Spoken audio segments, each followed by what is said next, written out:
ఎందుకు నాన్న వాళ్ళ ఇంటికి? నువ్వు ఇంట్లో ఆడుకోవచ్చు కదా. బాక్స్ తీసుకోతే ఇంటికి వస్తుందా నాన్న మళ్ళా?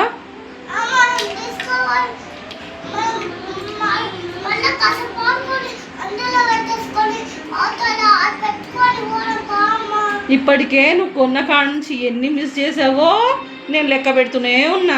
నువ్వు అలాంటిది అక్కడికి ఇక్కడికి పట్టుకుపోతావు, అందులో ఉంటాయా నాన్న? నేనేమో నువ్వు ఆడుకుంటాను కొనిస్తా, నువ్వేమో ఉన్నాయని అక్కడిక్కడ పడేసిరా.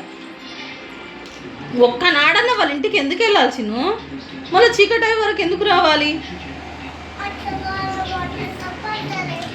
ఒక పని చేస్తావా చిట్టక్క, నువ్వు వెళ్ళి ఒక్కనాడన్న ఆడుకొని చీకటి అయినాక రండి.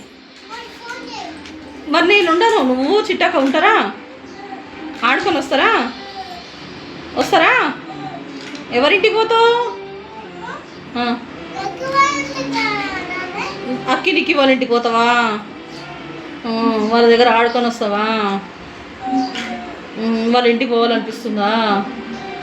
మరి ఇంట్లో చేసే ఈ రచ్చ అంతా ఏంటి నాన్న? ఇంట్లో ఆడుకుంటూనే ఉన్నావు కదా నాన్న. ఇగో ఇన్ని గానమా ఇంట్లో ఆడుకుంటూనే ఉన్నావు కదా పండు. ఇంట్లోనే ఆడొచ్చు కదా. అదేదో ఇంట్లో ఒక్క బొమ్మ తీయనట్టు ఒక్క ఆట ఆడినట్టు చేస్తున్నావు కదా చిన్ను. అది హెయిర్ డ్రైయర్, జుట్టు ఎండబెట్టుకోవాలి, అందులో ఉంగరాలు వేయొద్దు. ఒక్కనాడన్నా తీసుకెళ్ళాలంటే అమ్మ ఎన్ని గానం వేసింది. అమ్మో 2 ఇన్ని గానం వేసిందా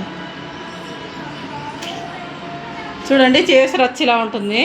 మళ్ళీ వాళ్ళ ఇంటికి పోదాం వీళ్ళ ఇంటికి పోదాం అని చెప్పి మళ్ళీ చెప్తుంది. పైగా ఏమనుకుంటున్నావు పప్పి నువ్వు నీ గురించి? లాల్లో తీసుకుని లాలబడిలావు. గిన్నెలు చూసారా? నేను తోమ పెడతా తీసుకొచ్చి ఇట్లా వేస్తుంది. ఇది ఎన్ని గిన్నెలు తెచ్చి పెట్టుకుంటుంది చూడు. ఏమల్లా చేయనట్టు ఎట్లా మాట్లాడుతుంది మళ్ళా. ఏడికమ్మా? ఎందుకమ్మా వాళ్ళ ఇంటికి? నేను రానమ్మా. నాకు ఇంట్లో మస్తు పని ఉంది. నువ్వు ఊరికి ఆడికి రా ఈడికి రా నన్ను సతాయించకు. ఎందుకమ్మా?